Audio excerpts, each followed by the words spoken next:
ओम नमो नमो भगवते भगवते वासुदेवाय। वासुदेवाय। ओम नमो भगवते वासुदेवाय। ओम ओम नमो नमो भगवते भगवते वासुदेवाय। वासुदेवाय। ओम नमो भगवते वासुदेवाय। ओम ओम नमो नमो भगवते भगवते वासुदेवाय। वासुदेवाय। नारायणं नमस्कृत्य नरं चैव नरोत्तमं नारायणं नारायणं नमस्कृत्य नमस्कृत्यं नरं चैव नरं चैव नरोत्तमम् नरोत्तमम्। देवीं सरस्वतीं व्यासं ततो जयमुदीरयेत्। देवीं देवीं सरस्वतीं सरस्वतीं व्यासं व्यासं ततो ततो जयमुदीरयेत्। जयमुदीरयेत्। नष्टप्रायेषु भद्रेषु नित्यं भागवत सेवया। नष्टप्रायेषु भद्रेषु नित्यं भागवत सेवया। भगवत्युत्तम श्लोके भक्ति भगवती नैष्टिकी। भगवति श्लोके भक्ति भवति नैष्टिकी। कृष्णाय वासुदेवाय देवकी नंदनाय च कृष्णाय कृष्णाय वासुदेवाय वासुदेवाय देवकी नंदनाय च नंद गोप कुमाराय गोविंदाय नमो नमः। नंद कुमाराय गोपकुमाराय गोविंदाय नमो गोविन्दाय नमः। नमो नमः। मूकं करोति वाचालं पंगुं लंघयते गिरिं। मूकं मूकं करोति करोति वाचालं वाचालं पङ्गुं लङ्घयते गिरिं। गिरिं। यत्कृपातमहं वन्दे परमानंद माधवम्। यत्कृपातमहं वन्दे परमानन्दमाधवम्। मंगलाचरण में ओम अज्ञानं तिमिरान्धस्य ज्ञानाञ्जनशलाकया चक्षुरुन्मीलितं येन तस्मै श्रीगुरुवे नमः। श्रीचैतन्यमनोभीष्टं स्थापितं येन भूतले स्वयं रूप कदा मह्यं ददाति स्वपदान्तिकं।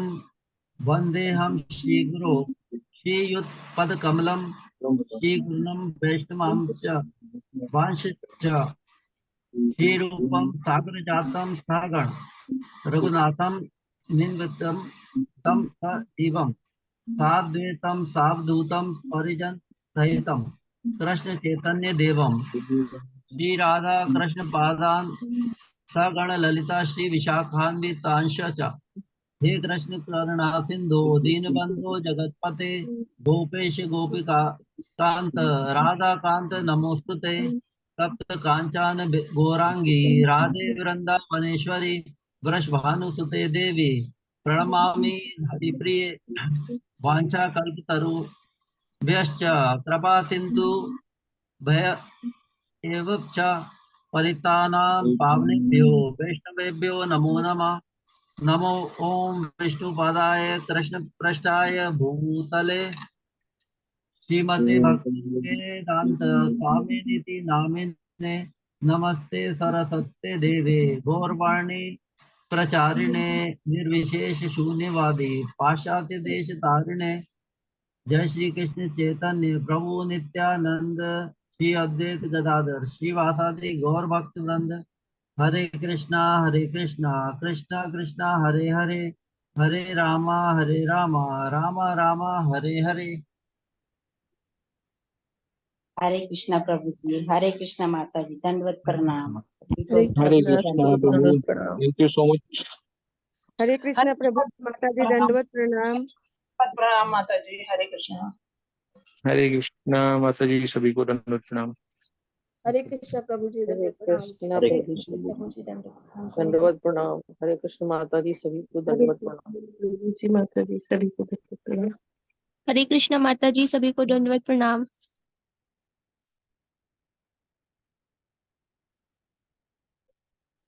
हरे कृष्णा, आवाज आ रही है आप सभी को? यस प्रभु जी। यस प्रभु जी। हरे प्रभु जी। तो टुडे इज 17 मई, ठीक है। और आज वैसे सीता नवमी तो आज वैष्णव कैलेंडर के हिसाब से आज भी है। अयोध्या में तो कल भी मनाई गई थी सीता नवमी, तो we can discuss something about Sita Navami also, yes क्योंकि क्या तो पहले हम लोग श्रीला प्रभुपाद जी का जो संदेश है उसको पढ़ लेते हैं।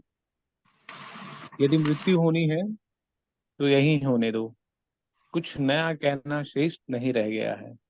मुझे जो भी कहना था मैंने अपनी पुस्तकों में कह दिया है। अब तुम उसे समझने का प्रयास करो और अपनी सेवा जारी रखो, चाहे मैं रहूं या नहीं, इससे अंतर नहीं पड़ता है। जिस प्रकार श्री कृष्ण शाश्वत हैं, जीवात्मा भी शाश्वत है, परंतु जिसने भगवान की सेवा की है वह शाश्वत जीता है। तो तुम्हें श्री कृष्ण की सेवा करना सिखाया गया है और हम श्री कृष्ण के साथ सदा सदा के लिए रहेंगे। हमारा जीवन शाश्वत है।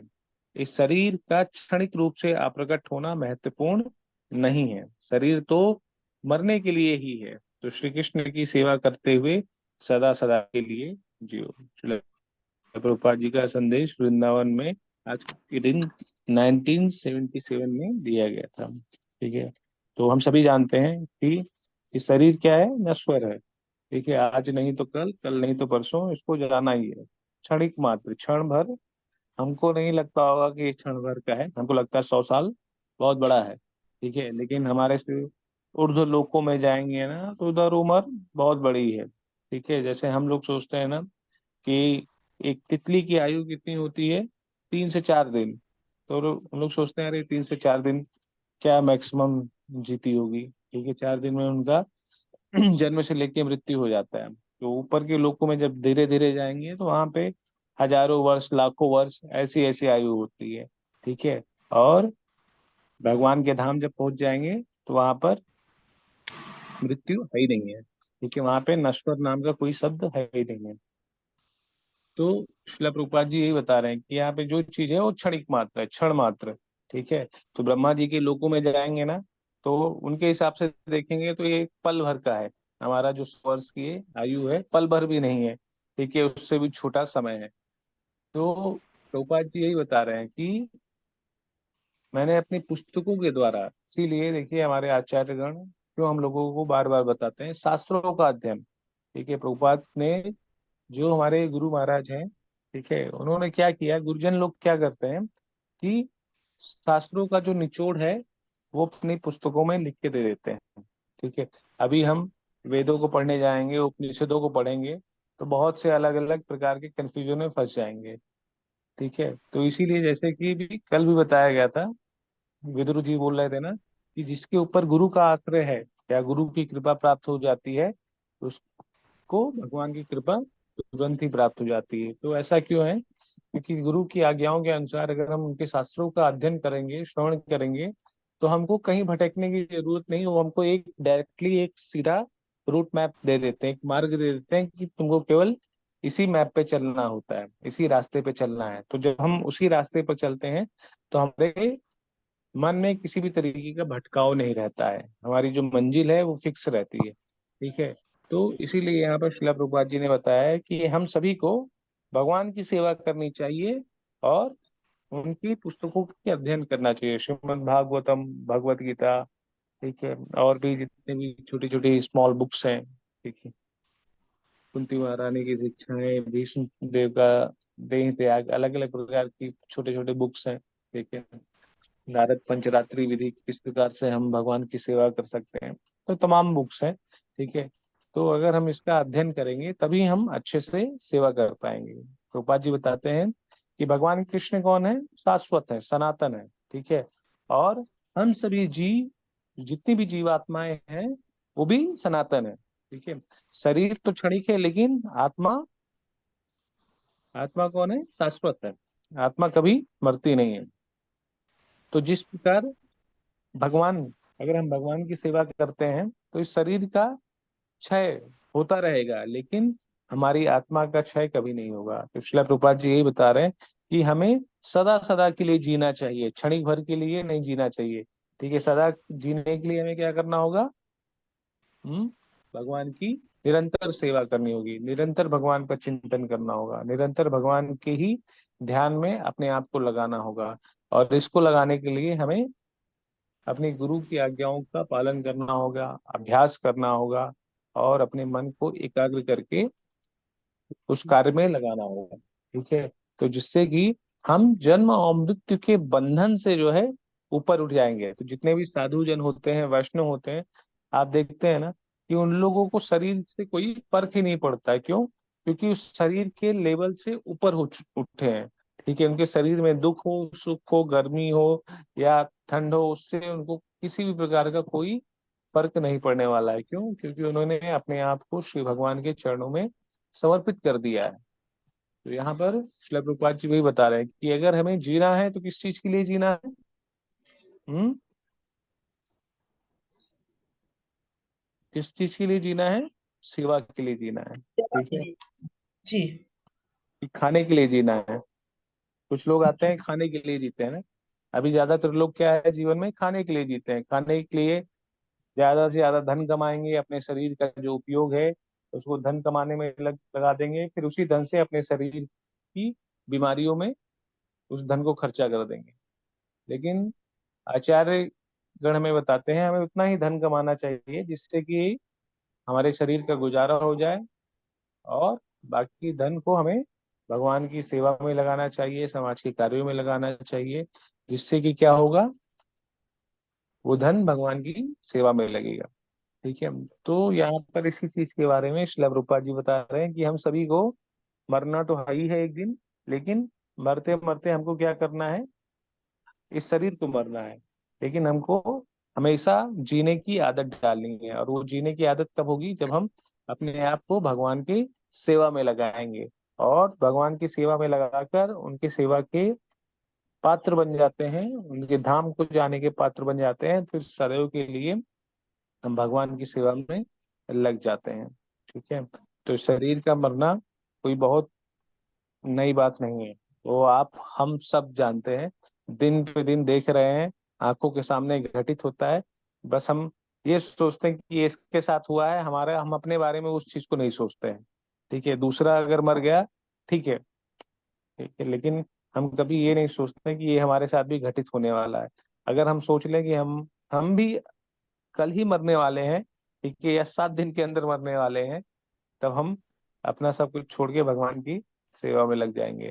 ठीक है, अगर इस चीज का रियलाइजेशन हो गया कि मौत सर पे खड़ी हुई है, इस शरीर को छोड़ना ही है, ठीक है, तो यहाँ का जितना अटैचमेंट है ना, सब छूट जाएगा, सब आसक्ति छूट जाएगी, केवल और केवल भगवान में हमारा ध्यान लग जाएगा। तो उसी भाव से, ठीक है, भक्त लोग को धीरे धीरे ये भाव अपने आप ही आने लग जाता है, उनको किसी चीज से मोह नहीं रह जाता है, और केवल और केवल भगवान की सेवा में लगे रहते हैं। ठीक है, स्पष्ट है ना आप सभी को?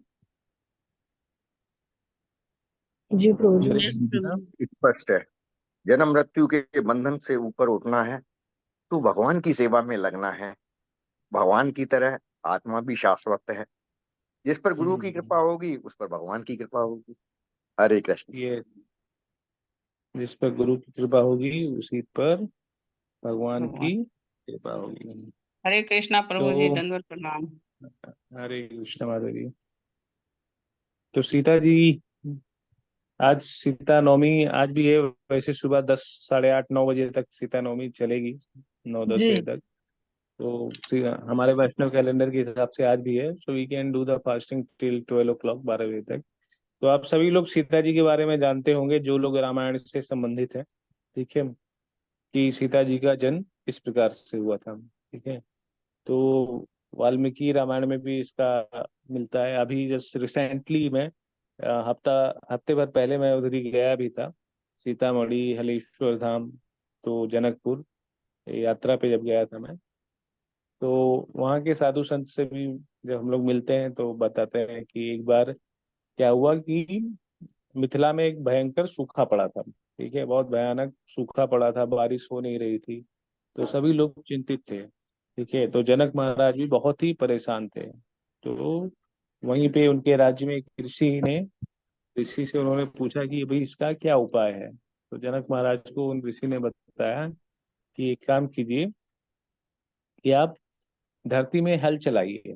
ठीक है, तो जब आप हल चलाएंगे तो इससे भगवान प्रसन्न होंगे और वो निश्चित रूप से वर्षा करेंगे। ठीक है, तो जैसे ही जनक महाराज हल चलाते हैं तो उस जगह का नाम है हलेश्वर धाम, अभी भी वहां पे है, ठीक है, जहाँ से जनक महाराज ने हल चलाना प्रारंभ किया था।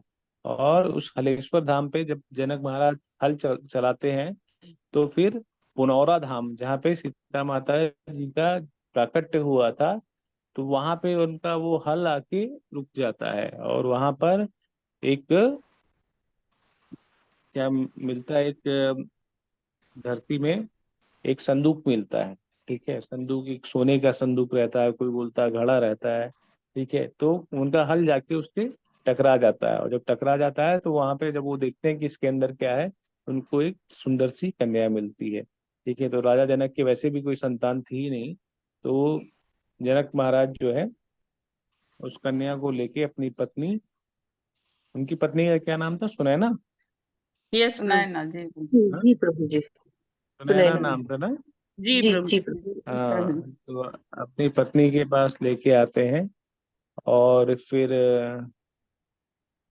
उनका नामकरण भी होता है, ठीक है। तो उनका नामकरण जो है, एक्चुअली उनका नामकरण नारद मुनि रखते हैं। वहाँ के जो ब्राह्मण लोग बता रहे थे कि नारद मुनि आते हैं और वहाँ पे उनका नामकरण रखते हैं, सीता जी का नामकरण रखते हैं। उसका रीजन भी बताया था, मुझे वो रीजन याद नहीं है कि सीता नाम क्यों रखते हैं, तो उसका कुछ एक रीजन था। बट एनीवेज, तो वो हलेश्वर धाम आज भी मौजूद है। और पुनौरा धाम में जहाँ पे वो घड़ा मिला था, वो संदूक मिला था, तो वहां पे एक कुंड है, ठीक है, उसी कुंड में वो घड़ा संदूक मिला था जहाँ पे सीता जी का प्राकट्य हुआ था।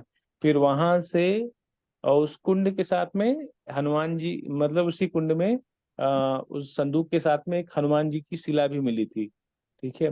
तो वो भी, और जो सीता माता जी के साथ में एक कुछ दुर्गा माता जी का या किसी का और वहां पे विग्रह मिला था।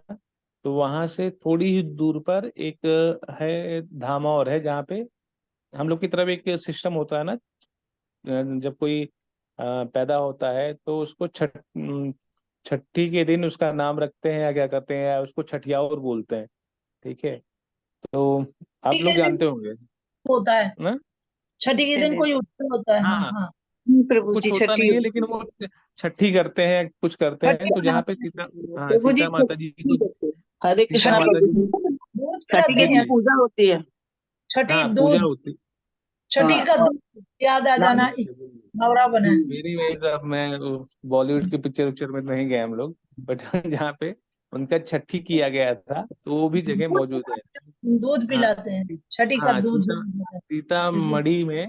सीतामढ़ी में तो ये तीन जगह है, ठीक है। एक हलेश्वर धाम जहाँ से राजा जनक ने हल चलाना शुरू किया था, फिर वहीं पे पुनौरा धाम जहाँ पे सीता जी का प्राकट्य हुआ था, और वहीं पर है जहाँ पे सीता जी को छठियाया गया था, तो वो भी वहां पे आज के समय में मौजूद है। तो आप लोग जब कभी सीतामढ़ी जाए ना, तो आप देख सकते हैं। तो सीता माता जी के बहुत से गुण थे, उनका जो बचपन भी बीता था काफी साहस और कार्य से बीता था, हम सभी जानते हैं।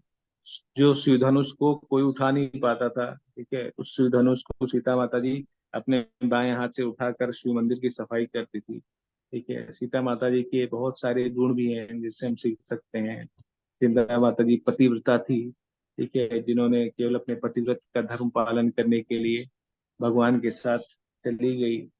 हाँ, उनके अंदर प्रेम तथा समर्पण की भावना थी, त्याग तथा सहनशीलता, तो बहुत से गुण थे सीता माता जी के अंदर। गृहिणी का बहुत अच्छा गुण था, ठीक है। सीता माता जी सबसे ज्यादा पवित्र एक पतिव्रता स्त्री में जो सबसे बड़ा गुण होता है उसकी पवित्रता का, ठीक है, तो वो थे, ठीक है। आदर्श पत्नी के रूप में धर्म निष्ठा थी, सीता माता जी हमेशा धर्म का पालन करती थी, ठीक है। पतिव्रत धर्म के साथ साथ अपने पारिवारिक धर्म को भी निभाती थी। साहसी भी थी। जब वो जंगल में गई, जब श्री राम जी ने उनका त्याग कर दिया, तब उन्होंने अपने पुत्र लव कुश की सेवा भी की, जंगल से खूब लकड़ियां काट के लेके आती थी।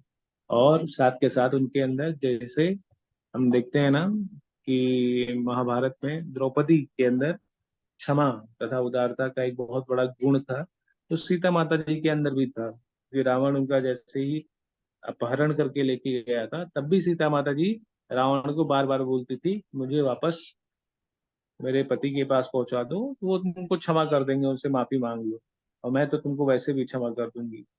जैसे हम देखते हैं महाभारत में, जब द्रौपदी के या पांडवों के बच्चों का सर काट लेते हैं अश्वत्थामा, तब भी द्रौपदी उसको क्षमा कर देती है, ठीक है। लेकिन साथ के साथ भीम जी थोड़ा सा प्रोत्साहित हो जाते हैं, तो इसकी वजह से अर्जुन को उनको सजा देना पड़ता है उनकी प्रतिज्ञा के कारण। तो बहुत सारे इससे गुण हैं सीता माता जी के चरित्र से भी हम सीख सकते हैं, ठीक है। रामायण में पढ़ेंगे तो बहुत उनके चरित्र के बारे में हमको जानने को मिलेगा। हम सभी लोग जिसको फास्टिंग रखना होगा वो लोग फास्टिंग कर भी सकते हैं सीता माता जी से कृपा मांगने के लिए, ठीक है। ये सारे जो उत्सव होते हैं या जो त्योहार आते हैं या व्रत कह सकते हैं, तो व्रत का अर्थ यही होता है कि हम जानकी मैया की कृपा को प्राप्त कर सके, ठीक है। तो हम लोग श्रीमद् भागवतम शुरू करते हैं। हरे कृष्ण प्रभु जी। ये सीता माता जी का नाम इसलिए रखा था क्योंकि हल के आगे का जो हिस्सा है ना उसको सीत कहते हैं, हाँ, इसलिए यस यस। सीता माता जी का नाम। नारद मुनि ने ही रखा था, क्योंकि वो हाँ सीत जी, हल के आगे का हिस्सा जो लोहे वाला होता है उसको सीत बोलते हैं। और इसलिए। जिस जिस जगह पे पाई गई थी ना वो कुंड, उसको हाँ कुछ जी, आता या ऐसे कुछ बोलते हैं, इसीलिए उसका नाम सीता पड़ा था। हाँ जी, हाँ। और वो मणि का नाम भी उसको पड़ा था क्योंकि वहां पे एक कुछ बहुत बड़ा मड़हा टाइप में था वो कुंड के पास, ठीक है। अच्छा वो तो पता नहीं, वो नहीं पता। हाँ, नहीं तो उन्होंने मुझे बताया था वो ब्राह्मण जी ने, जैसे छोटा छोटा जो कुंड होता है ना, तो अभी भी जी, गांव में उसको मड़हा लोग बोलते हैं, ठीक हाँ है। जी, तो हाँ वो जी। मड़हा, हाँ, तो मड़हा टाइप को उसको मणि उसके नाम से पड़ा था। तो सीतामढ़ी हो गया। हाँ, सीतामढ़ी हो गया। हम्म। ओके, ठीक है। तो हमने देखा कि किस प्रकार विदुर महाराज जो है मैत्रेय मुनि से प्रश्न पूछ रहे हैं, ठीक है। और मैत्रेय मुनि से प्रश्न पूछते पूछते उनके जो सारे संशय थे वो एक हम्म। तरीके से दूर हो रहे हैं, ठीक है। हम्म। और दूर हो चुके हैं, लेकिन तब भी विदुर महाराज एक जन कल्याण के लिए ये सारे प्रश्न और भी गहराई से पूछना चाह रहे थे मैत्रेय मुनि से। तो हमने कल देखा कि विदुर महाराज ने इस चीज को समझ लिया कि ये जो संसार है वो सार रहित है, लेकिन इसका वास्तविक संबंध कहीं ना कहीं है। और उसका वास्तविक संबंध कहाँ है? आध्यात्मिक जगत से, ठीक है। एक बार आध्यात्मिक जगत में जो चला जाता है वो सभी वापस नहीं प्रकार की सेवाएं करता है कर। भगवान के धाम में, ठीक जी है। जी। जो उसके भाव के हिसाब से रहती है। अलग अलग प्रकार के रसों का भी हमने वर्णन सुना। और जी वो जी। आगे देखते हैं उसी संदर्भ में विदुर महाराज फिर से प्रश्न को और भी पुष्टि तरीके से पूछते हैं, ठीक है। पढ़िए माता जी श्लोक नंबर 20। 20वां श्लोक। दुरापाह्यल् दुरापाह्यल्पतपसः सेवा वैकुण्ठवर्त्मसु यत्रोपगीयते नित्यं देवदेवो जनार्दनः। हरे कृष्णा। हरे कृष्णा। दुरापाहल्पतपसा सेवा वैकुण्ठवर्तसो यत्रोपगीयते नित्यं देवदेवो जनार्दना। हरे कृष्णा। हरे कृष्णा। दुरापाहल्प तपसा सेवा वैकुंठ वर्तमसु यत्रोपगीयते नित्यं देव देवो जनार्दनः। हरे कृष्णा। हरे कृष्णा। हरे कृष्णा। दुरापाहाल्प तपसः सेवा सेवा वैकुंठवत्ससु यत्रोपगीयते नित्यं देवदेवो जनार्दना। हरे कृष्णा। हरे कृष्ण। दुरापाहेल्पतपसा सेवा वैकुंठवत्मसु यत्रोपगीयते नित्यं देवदेवो जनार्दनः। हरे कृष्ण। हरे हरे कृष्ण। कृष्ण। दुरापाया हि अल्पतपसा सेवा वैकुंठवत्तमसु यत्र उपज्ञते नित्यं देव जनार्दन। हरे कृष्ण। हरे कृष्णा। दुरापाहल्प तपसा सेवा वैकुंठवर्तमसु यत्रोपगीयते नित्यं देव देवो जनार्दनः। हरे कृष्णा। हरे कृष्णा। दंडवत प्रणाम प्रभु जी, माता जी, सबको दंडवत प्रणाम। दुरापा ही अल्प तपसः सेवा वैकुंठ वर्तमसु यत्र उपगीयते नित्यं देवदेवः जनार्दनः। हरे कृष्णा। हरे कृष्णा। दुराया ही अल्प तपस्य सेवा वैकुंठ धर्मसु चत्रोपगीयते नित्यं देव देवो जनार्दन। हरे कृष्णा। हरे कृष्णा। दुरापा ही अल्प तपसः सेवा वैकुंठवतर्मसु यत्रोपगीयते नित्यं देव देवो जनार्दनः। हरे कृष्णा प्रभु जी, दंडवत प्रणाम सभी माता जी को, दंडवत प्रणाम सभी भक्तों को, दंडवत प्रणाम। हरे कृष्ण। दुरापा ह्यल्पतपसः सेवा वैकुंठ वर्तमस्सु यत्रोपगीयते नित्यं देव देवो जनार्दन। हरे कृष्ण। हरे कृष्णा। दुरापाहि अल्प तपसा सेवा वैकुंठवतर्मसु यत्रोपगीयते नित्यं देव देवो जनार्दन। हरे कृष्णा। ओके, सो दुरापा दुर्लभ ही निश्चय ही अल्पतमसा अल्प तपस्या वाले की सेवा सेवा करना वैकुंठ ईश्वर के धाम वर्तमुसु मार्ग पर यत्र जिसमें उपगीयते महिमा गाई जाती है नित्यम सदैव देव देवताओं के देवा स्वामी जनार्दना जीवों के नियंता देव देवो जनार्दना। तो इस बात की पुष्टि है कि जो देवताओं के भी स्वामी हैं कौन है? परम पुरुषोत्तम भगवान है। और जो जीवों के स्वामी हैं उनको जनार्दन बोला जाता है। ठीक है, तो भगवान श्री कृष्ण जो है देवताओं तथा सभी प्रकार के जीवों के स्वामी हैं। अनुवादन तात्पर्य श्रील प्रभुपाद जी के द्वारा। श्रील प्रभुपाद की जय। जिन लोगों की तपस्या अत्यल्प है वे उन शुद्ध भक्तों की सेवा नहीं कर पाते हैं जो भगवत नाम अर्थात वैकुंठ के मार्ग पर अग्रसर हो रहे हैं। शुद्ध भक्त 100% उन परम प्रभु की महिमा के गायन में लगे रहते हैं जो देवताओं के स्वामी तथा समस्त जीवों के नियंता हैं। तो हमने कल चर्चा किया था ना कि बिना गोविंद की कृपा से गुरु की कृपा नहीं होती है। ठीक है, और बिना गुरु की कृपा से गोविंद की कृपा नहीं होती। तो ये दोनों चीज आपस में परस्पर इनका संबंध इसलिए है क्योंकि हम जितने भी लोग हैं अगर हमारे पास हम सभी लोग अगर भगवान की सेवा नहीं करेंगे या पुण्य कार्य नहीं करेंगे, ठीक है, पुण्य कार्य इन द सेंस भक्ति में सेवा। ठीक है, पहले देखिए चीजें क्या है, हर किसी के पास पुण्य होना बहुत ही जरूरी है। पुण्य मतलब धार्मिक कार्य। ठीक है, धार्मिक कार्य और भक्तिमय कार्य में केवल एक ही चीज का अंतर होता है, सकाम कार्य और या तो भक्ति कार्य।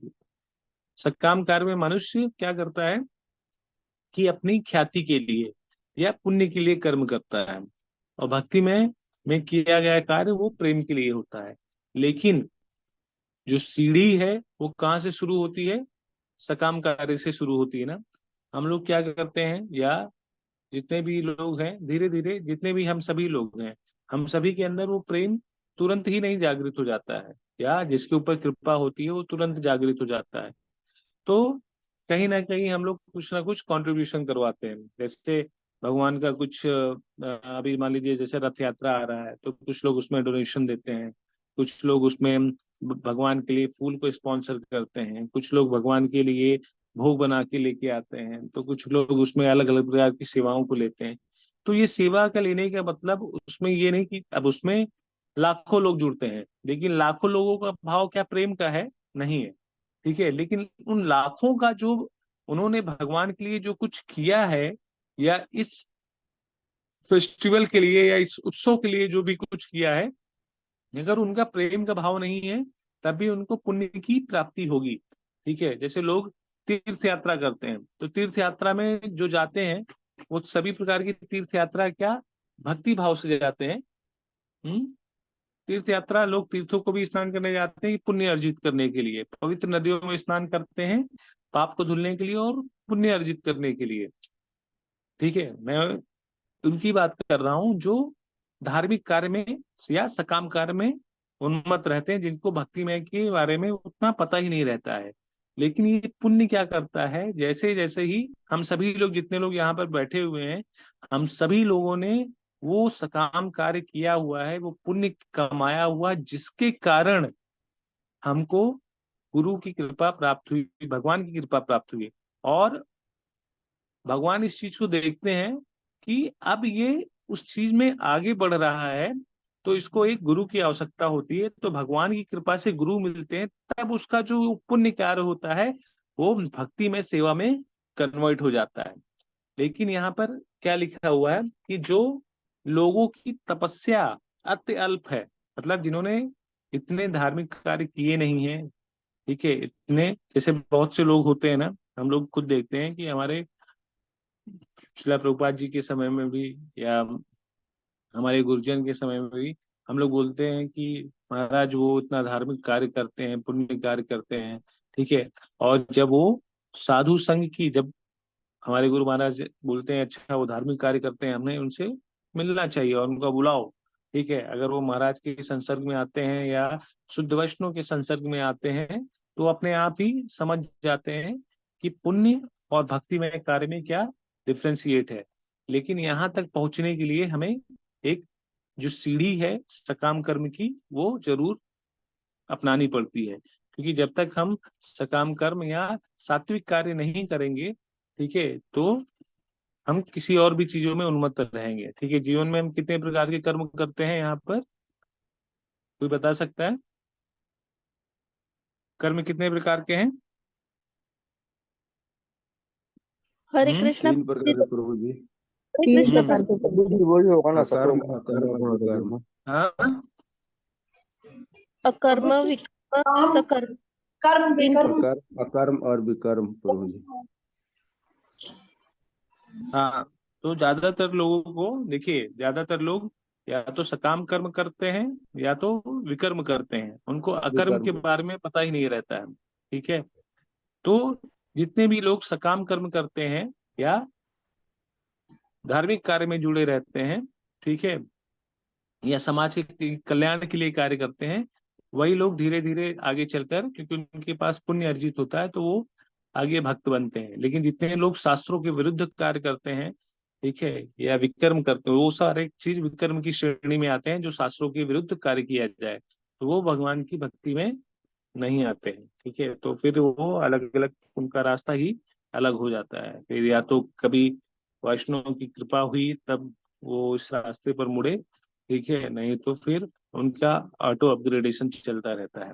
लेकिन जितने लोगों का पुण्य अर्जित रहता है, उस पुण्य की वजह से उनको उस भक्तिमय सेवा में धीरे धीरे धीरे धीरे एक मौका मिलता है।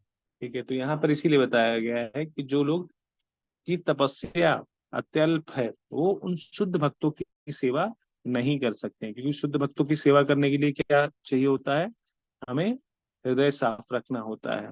ठीक है, जब हम वैष्णव के संग में जाते हैं, वैष्णव के, देखिए, जब साधु के संग में जाएंगे तो साधु क्या करेगा, साधु के पास जाने से क्या होता है, कोई बता सकता है? वो भगवान की सेवा में लगाते हैं, हाँ, जो है कलमश, भौतिक कलमश दूर होते हैं। लगाते हैं मन के मन साफ, क्योंकि साधु में लगाते हैं और प्रभु जी तो वो भक्ति में लगाते हैं, जो एक साधु एक होते हैं वो लोग भक्ति में लगाते हैं। एक लोग बताइए। साधु के पास जाने से साधु हमें भक्ति में लगाते हैं। हाँ जी और प्रभु जी। और हमारे कलमश कलमश दूर होते हैं। साधु की साधु संगति होती है प्रभु जी। कलमश दूर होते हैं हमारे। साधु और के पास जाते हैं तो वो हमें भगवान से जोड़ते हैं।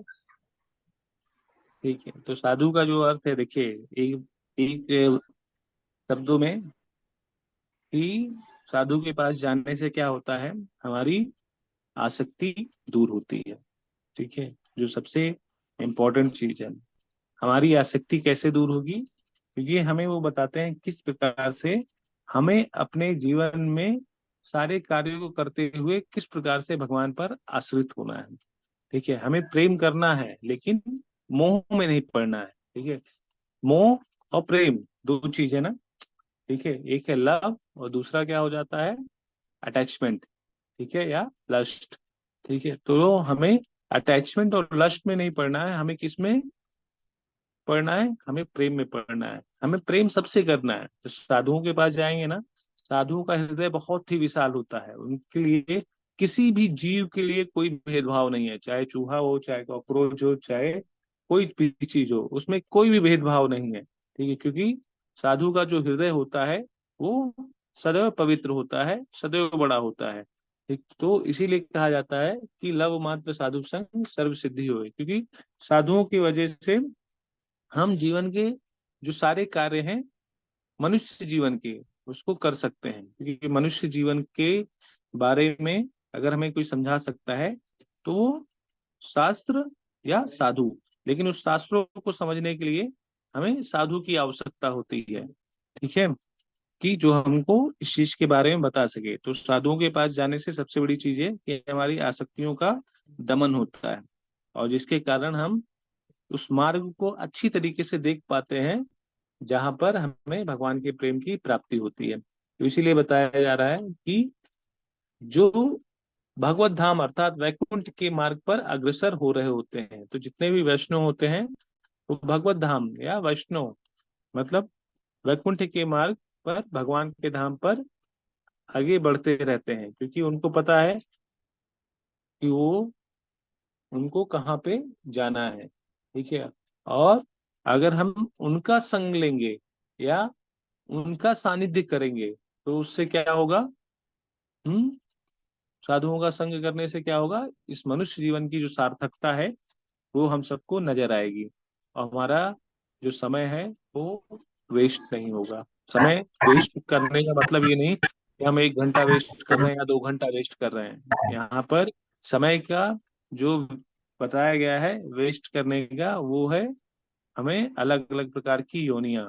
ठीक है, हमें मनुष्य जीवन जो मिला है इसी में ही, केवल मनुष्य जीवन में ही हमें मोक्ष की प्राप्ति हो सकती है, और बाकी कोई भी ऐसी योनि नहीं है जिससे हमें मोक्ष की प्राप्ति हो जाए। ठीक है, अगर मनुष्य योनि से नीचे चले गए, कुत्ते बिल्ली सुअर, तब भी हमारा कोई मतलब नहीं है। अगर ऊपर भी चले गए, देवता भी बन गए पुण्य बहुत ज्यादा अर्जित करके, तब भी हमको मनुष्य की योनि में आना पड़ेगा। तो मनुष्य जीवन ही एक ऐसा जीवन है जहां से हमें भगवत धाम की प्राप्ति हो सकती है। और मनुष्य जीवन जो 4 लाख योनियां हैं, 4 लाख योनियों में से ही बहुत ही रेयरेस्ट ऑफ रेयर जो होते हैं, जिनको भारत भूमि में जन्म मिलता है, और भारत भूमि में इनको धाम में जन्म मिलता है, और जिसके कारण, ठीक है, भारत भूमि में जन्म होने के कारण बहुत से कम लोग होते हैं जो इस चीज को समझ पाते हैं कि उनका जो जीवन उनको जो प्राप्त हुआ है वो भगवत धाम वापस जाने के लिए, और वो तभी समझ पाते हैं जब किसी वैष्णव का सानिध्य होता है। तो इसीलिए चैतन्य महाप्रभु ने ये बताया ना कि भारत भूमि में जन्मे जितने भी जीवात्मा हैं सब बहुत बहुत भाग्यशाली हैं, और उनको इस समय का सदुपयोग करना चाहिए। खुद अपने जीवन को सार्थक करें और साथ के साथ पूरी दुनिया में जाके जो पतित जीव हैं उनको भी कृष्ण नाम देने का प्रयास करें। ठीक है, तो यहाँ पर इसी चीज के बारे में बताया गया है कि हमें शुद्ध भक्ति की संग सदैव करनी चाहिए। ठीक है, संग मतलब जब भी हम सुने कि कोई भी वरिष्ठ वैष्णव आ रहे हैं या साधु जन आ रहे हैं, ठीक है, या कोई भी भक्त, मेरा ये मानना नहीं कि हम केवल इस्कॉन के भक्त को ही शुद्ध माने। बहुत से ऐसे संप्रदाय के शुद्ध भक्त हैं जिसको आप जो प्रमाणिक संप्रदाय से, जिसको आप साधु के रूप में पूछ सकते हैं, लेकिन आपका एजुकेशनल जो सिस्टम होता है वो किसी एक संप्रदाय से जुड़ा हुआ होता है।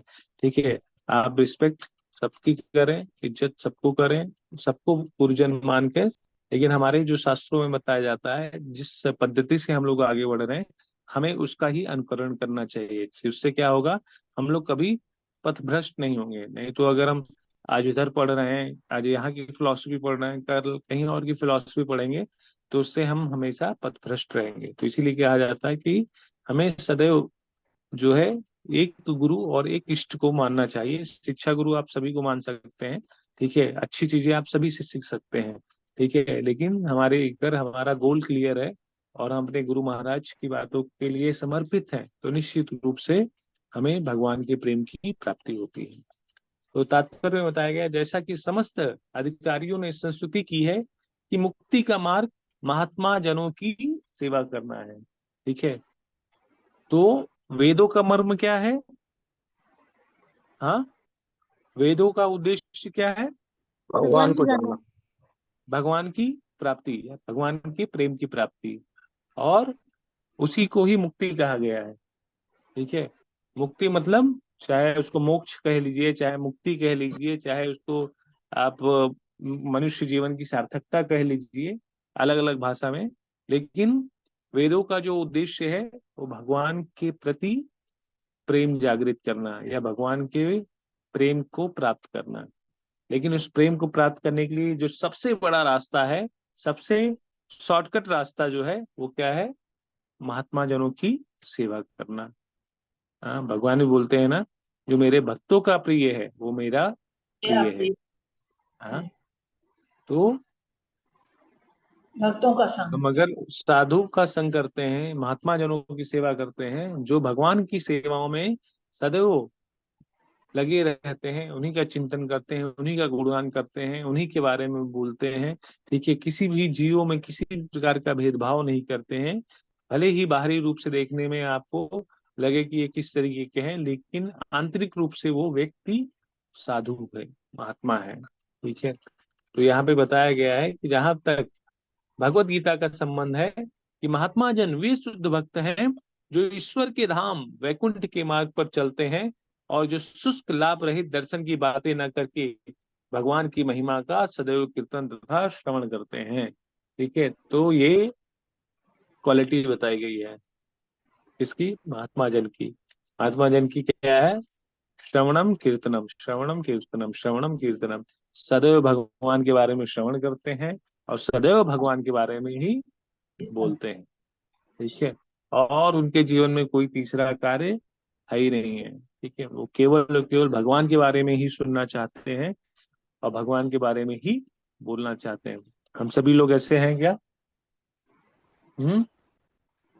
नहीं प्रभु जी उस मार्ग पर है। तो जिस दिन हम लोग ऐसे हो जाएंगे तो हम लोग भी महात्मा बन जाएंगे। ठीक है, कि जीवन में और भी कुछ भी अच्छा नहीं लग रहा है, कि केवल जहां पर भगवान की बातें नहीं है ना, वहां पे हमको कुछ भी नहीं अच्छा लगे, कोई भी रस नहीं आ रहा है, लेकिन जहां पर भगवान की ही चर्चा हो रही है वहीं पर ही हमको आनंद आ रहा है। ठीक है, तो कभी कभी लोगों को लगता होगा क्या है यार, तो ये लोग क्या, ये लोग वैरागी की बातें करते हैं, लेकिन वाकई ये वैरागी नहीं है। असली आनंद जो है ना, वो वाकई आप भागवतम में कितने अंदर चले जाइए, इतने डीप में चले जाएंगे ना, आप जितनी बार पढ़ेंगे उतना आनंद आएगा, उतना उतना आपका हृदय जो है उस सुख को प्राप्त करने के लिए ललायित होगा। ठीक है, क्योंकि ये सुख जो होता है ना, ये सुख की प्राप्ति हमें कोई कितना धन दे दे उससे नहीं होगा। ठीक है, कोई हमको कहीं पे लेके चले जाए उससे नहीं होगा, क्योंकि धन के साथ साथ इच्छाएं भी बढ़ती हैं, और इच्छाएं हमको कहाँ पर लेके जाती हैं? हमारे मन को बहा लेके जाती हैं। जिस प्रकार हमें किस प्रकार स्थिर रहना चाहिए, भगवत गीता में बताया गया है कि हमें अपने मन को नदियों के तरीके से सीखना चाहिए, कि नदियां कितनी भी हैं, ठीक है, उसमें कितनी भी लहरें हों, कितनी भी धाराएं हों, लेकिन उसको जाके समुद्र में ही मिलना होता है। इसी प्रकार हमारी इच्छाओं पर उसमें कितना भी प्रवाह हो, कितना भी कुछ हो, लेकिन हमारा जो एम होना चाहिए कि हमें किसी भी प्रकार से भगवत सेवा में रत रहना है। ठीक है, हमें भगवत सेवा में लगना है। ठीक है, तो हमारा मन कहीं पे भी जाएगा, कहीं भी जाएगा, लेकिन अगर अपने मन को एक बार नहीं बार बार कह के ये बोलेंगे कि तेरा काम क्या है, भगवान की सेवा करना, भगवान के भक्तों की सेवा करना। ठीक है, अब मन को मारना पड़ता है, उसको ताड़ना पड़ता है। ठीक है, तब वो भगवान की सेवा करेगा, क्योंकि मन इतना प्रभावशाली है, इतना प्रभावशाली है कि आप सोच भी नहीं सकते। या हम लोग जब तक हम उस पर बार बार अभ्यास के माध्यम से प्रहार नहीं करेंगे। ठीक है, वो अभ्यास क्या है? हरे कृष्णा कृष्णा कृष्णा हरे हरे, हरे राम राम राम हरे हरे। नाम जप के द्वारा, महात्मा जन की सेवाओं के द्वारा, शास्त्रों के अध्ययन तथा श्रवण के द्वारा और भागवतिक सेवा के द्वारा। ठीक है, हम जब तक ये सारे कार्य नहीं करेंगे तब तक हम मन को अपने बस में नहीं रख सकते।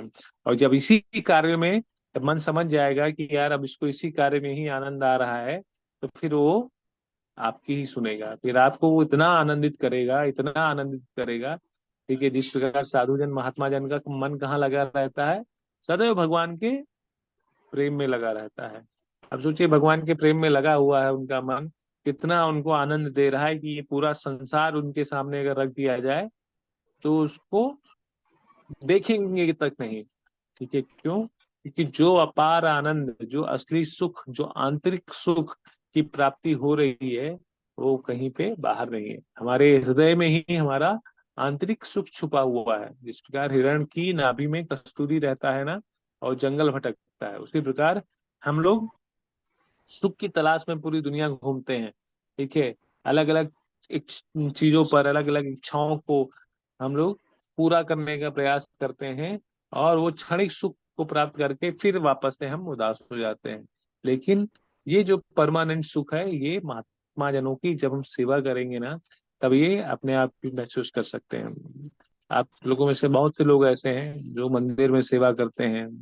देखिए, जो घर में भोग लगा के प्रसाद बनाकर बाहर गरीबों को, दीन दुखिया को खिलाते हैं, या घर पे कोई बाबा आ गया, उनको भगवान का भोग दे दिया। ठीक है, या किसी प्यासे को पानी पिला दिया। ठीक है, तो ये सारी चीजें, ये चिड़िया को दाना खिला दिया। हाँ, देखिए हमारे पास बहुत से ऐसे कार्य हैं जिससे हम छोटे छोटे कार्यों को करके सुख को प्राप्त कर सकते हैं। ठीक है, आप अपने छत के ऊपर थोड़ा सा चावल रख दीजिए। अभी इतनी भयानक गर्मी चल रही है कि कटोरे में किसी या छोटे से बर्तन में पानी रख दीजिए। ठीक है, तो भगवान को ऑफर करके उसमें जल मिला दीजिए। ठीक, तो उनको भी प्रसाद मिलता रहेगा। बहुत से ऐसे तरीके हैं दुनिया भर में कि कितने हम कार्य कर सकते हैं। बड़ी चीजों से नहीं करना है, छोटी छोटी चीजों से ही करिए। ठीक है, चिड़ियों को बाहर, कुत्तों को, गाय को, कोई घर में बाहर आ गया, साधु आ गया, महात्मा आ गया, कोई भिखारी है, या मंदिर कहीं जा रहे हैं, ठीक है, उन सबको आप प्रसाद खिलाइए। ठीक है, तो ये सारी चीजें करने से आपको जो आंतरिक सुख की अनुभूति होगी। लेकिन ये सारी चीजें आप कीजिए, कभी भी ये मान के मत कीजिए कि इससे मैं पुण्य अर्जित करूंगा। ठीक है, आप ये मान के करेंगे कि भगवान ने जो चीज हमको दिया है, ये सारा चीज भगवान का है ना, इस चीज को आप सभी स्वीकार करते हैं ना? जी है कि जी नहीं? प्रभु जी। जैसे जी जिस जी प्रकार से एक पिता के दो बेटे हैं, ठीक है, तो पिता का धन दोनों बच्चों में आपस में बांटा जाता है ना, आपस में वो लोग ले लेते हैं। उसी प्रकार से जब परमात्मा हमारे परम पिता हैं, और हम देखते हैं कि हमारे पास खाने से ज्यादा हमारे पास चीजें हैं, हमारे पास दो रोटी चावल दाल से ज्यादा भी चीजें हैं, तो हमको बांटना चाहिए। ठीक है, तो किसमें बांटना चाहिए? जीव जंतु में बांटना चाहिए, पशु पक्षी में बांटना चाहिए, किसी मनुष्य को देना चाहिए। क्यों? क्योंकि हम उस परम पिता के बच्चे हैं जिन्होंने हमें इतना दिया है कि भाई नीचे जाओ, सब बांट के खाओ। ठीक है, उन्होंने ये सारी व्यवस्था कर रखी है। अब लेकिन हम उसी चीज को संग्रहित करके रखने लगेंगे तो हमारे पिताजी कभी खुश होंगे क्या? सारी चीज उनकी, सारा धन वैभव, अन्य अनाज ऐश्वर्य उनका दिया गया। और हम नीचे उसको अपनी तरफ रख रहे हैं। तो कभी भी कोई भी पिता नहीं खुश होगा कि एक बेटा सारा कुछ ले ले, दूसरे को कुछ मत दे। ठीक है, तो यहाँ पर भी जो हमारे भगवान हैं, हमारे परम पिता हैं, वो सभी जीवों के लिए समान चीजों की व्यवस्था किए हैं। ठीक है, एक जीव दूसरे जीव पर निर्भर रहे। ठीक है, ये सारी व्यवस्था उन्होंने किया हुआ है। ठीक है, लेकिन हम जब नीचे आके चोरी करना शुरू कर देते हैं ना, इसीलिए हम सबको डकैत बोला गया है कि हम लोग दो पैर वाले डकैत हैं मनुष्य रूप में। तो यहाँ पे बताया जा रहा है किस प्रकार से हमें शुद्ध भक्त बनना है। शुद्ध भक्त जब तक हम महात्मा जनों की सेवा नहीं करेंगे, धार्मिक कार्य भक्तिमय कार्य पर उन्नत नहीं होंगे, तब तक हम उनका संग नहीं ले सकते। शुद्ध भक्त सदैव भगवान के ही गुणगान में लगे रहते हैं, वो कभी लाभ रहित दर्शन की बात नहीं करते हैं। तो अभी रिसेंटली हम लोग वही गोपाल कृष्ण महाराज का सुन रहे थे, महाराज के बारे में, उनके जीवन के बारे में। तो आपसे मैंने शायद चर्चा भी किया था आप लोगों से कि जब एक बार बागेश्वर वाले बाबा आए थे तो महाराज ने उनको बोला था, अच्छा मैंने ये मंदिर में बताया, तो विवेक बिंद्रा ही बता रहे थे कि महाराज ने बोला था कि जिस लोगों को जादू कम दिखाओ, भक्ति में ज्यादा लगाओ। तो कहने का अर्थ यही है कि वैष्णवजन कोई भी आपको ऐसा कार्य करके नहीं दिखाएंगे कि जिसकी वजह से आप उन व्यक्ति विशेष पर आश्रित हो। ठीक है, वैष्णव क्या करते हैं, भक्त लोग क्या करते हैं कि वो डायरेक्ट ऐसी चीज बताते हैं या आपकी दुविधा को काटते हैं कि जिससे आप भगवान की सेवा में लगिए, जिससे आप जो है सदैव नाम जप कीजिए, जिससे आप अपने मनुष्य जीवन को समय के हिसाब से आज के युग में बैलेंस करके किस तरीके से भक्ति में कार्य में लगा जाए उसमें लगिए, ना कि किसी एक व्यक्ति विशेष पर आश्रित हो जाइए। ठीक है, आजकल में क्या है कि किसी को जादू टोना दिखा दिया, किसी को एक सिद्धि प्राप्त हो गई, तो उससे क्या हो जाते हैं लोग, वैष्णवजन सॉरी माफ कीजिएगा, उससे लोग क्या करते हैं कि लोग उन पर आश्रित हो जाते हैं और उन्हीं को ही अपना भगवान समझने लगते हैं। लेकिन वैष्णवगण क्या बताते हैं कि किस प्रकार से भगवान पर आश्रित होना है, किस प्रकार से हमें भगवान की सेवा करनी। क्यों? क्योंकि वो भगवान के शुद्ध भक्त होते हैं, वो कभी लाभ रहित दर्शन की बातें नहीं करते हैं। तो संगति की यह प्रणाली सनातन से संस्कृति होती आई हुई है, किंतु इस कले तथा दिखावे के युग में श्री चैतन्य महाप्रभु द्वारा इसकी विशेष रूप से संस्तुति की गई है। ठीक है, तो ये चीज हमको सनातन समय से, परंपरा से प्राप्त हुई है। ठीक है, कि किस प्रकार से हमें भगवान की सेवा करनी है, और क्योंकि भगवान की सेवा करने के लिए हमें एक प्रमाणिक गुरु की आवश्यकता होती थी। ठीक है, उस गुरु के ही निर्देशन में हम आगे बढ़ते हैं, तभी भगवान की सेवा कर सकते हैं। लेकिन आज का जो युग है वो कलह तथा दिखावे का है, कलयुग जिसको बोलते हैं ना, कि इस कलयुग में हर पग पग पर कलह है तथा दिखावा है। तो चैतन्य महाप्रभु ने इस कलह तथा दिखावे के युग में बहुत ही आसान सा तरीका दे दिया है। क्या है? नाम संकीर्तन।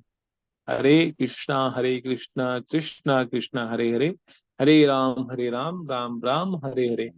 केवल नाम जप कीजिए तथा भक्तों के संग में नाम संकीर्तन कीजिए, यही इस युग की सबसे बड़ी तपस्या है। अनुकूल तपस्या की निधि न होने पर भी यदि कोई व्यक्ति इन महात्माओं की शरण में जाता है, जो भगवान की महिमाओं के श्रवण कीर्तन में लगे रहते हैं, तो वे भगवत धाम वापस जाने के पथ पर अवश्य प्रगति कर सकते हैं। ठीक है, जो कोई किसी के जीवन में किसी भी प्रकार का समस्या या दुविधा भी है, ठीक है, जिनके पास उतनी तपस्या भी नहीं रहती है या उतना पुण्य कार्य भी नहीं करते हैं, लेकिन उन पर साधुओं की कृपा हो जाती है, महात्माओं की कृपा हो जाती है, तो जिसके कारण वो भगवान की भक्ति की तरफ मुड़ जाते हैं। तो ऐसे बहुत से उदाहरण हम देखते हैं जीवन में कि कितने ऐसे लोग रहते हैं, कितने ऐसे दुराचारी लोग रहते हैं, या ऐसे राक्षसी प्रवृत्ति के लोग रहते हैं, जिन पर या जिनके जीवन में केवल एक बार भी साधु का संग होता है, वैष्णव कृपा होती है, वो भगवान की सेवा में लग जाते हैं। यही हमारे जीवन का जो मकसद होता है कि किस प्रकार से भगवान की सेवा में लगा जाए। तो वैष्णव जन हमें सदैव भगवान की सेवा में लगाते हैं और उस रास्ते पर, उस मार्ग पर जाने के लिए हमें कृपा को प्राप्त करते हैं, जिससे हमें भगवान की प्राप्ति हो या भगवान के प्रेम की प्राप्ति हो। स्पष्ट है ना आप सभी लोगों को? जी प्रभु जी। प्रभु जी क्लियर है। हमें हमेशा जो है भगवान की प्राप्ति के लिए या भक्ति के लिए महात्मा जनों का, जो शुद्ध भक्त हैं भगवान के, तो यहाँ पे कहने उनका का अर्थ संपर्क। यही है कि हमें देखिए महात्मा जनों की सेवा करना है, महात्मा जनों के साथ साथ हमें उनकी आज्ञाओं का पालन करना है। और दूसरी चीज है कि हमें जो धार्मिक कार्य करने हैं, महात्मा जन हमें बताते हैं किस प्रकार से आप अपने सभी प्रकार के कार्यों को भक्ति में सेवा में लगा सकते हैं। देखिए आपकी दैनिक कार्य भी अगर भक्ति में कार्य बन गए तो आपको सदैव भगवान का चिंतन रहेगा। तो इसीलिए कृष्ण भावना मृत, ठीक है, सदैव भगवान के बारे में ही आपका चिंतन रहेगा। आप कोई भी कार्य कर रहे हैं, अगर उस कार्य में भगवान का चिंतन रहेगा, चाहे आप स्नान कर रहे हो, चाहे आप भोजन पा रहे हो, चाहे आप भोजन किसी को खिला रहे हो, चाहे आप दान दे रहे हो, चाहे आप किसी को दक्षिणा दे रहे हो, ठीक है, तो सारे कार्य जो है भक्ति में सेवा बन जाएंगे। ठीक है, तो ये सारी चीजें हमें तभी समझ में आती है जब हमें महात्मा जन का सानिध्य प्राप्त होता है। ठीक है, हरे कृष्णा। दंडवत प्रणाम प्रभु जी। हरे कृष्ण प्रभु जी, दंडवत प्रणाम। यस माता जी, दंडवत प्रणाम। प्रभु जी जैसे कि आपके तो ना गुरु हैं, हाँ आप दीक्षित हैं। यस माता जी। हाँ तो प्रभु जी हम लोग है ना दीक्षा नहीं प्राप्त कर पाए, तो क्या हमारे पुण्यों में कमी थी जो कि ना हम गुरु महाराज जी के पास तक जा नहीं पाए? नहीं नहीं नहीं नहीं नहीं, ऐसा कोई नहीं है। देखिए महाराज ने अपने विल में लिखा भी है, ठीक है, ये यही चीज सोचना हमारा गलत हो जाता है।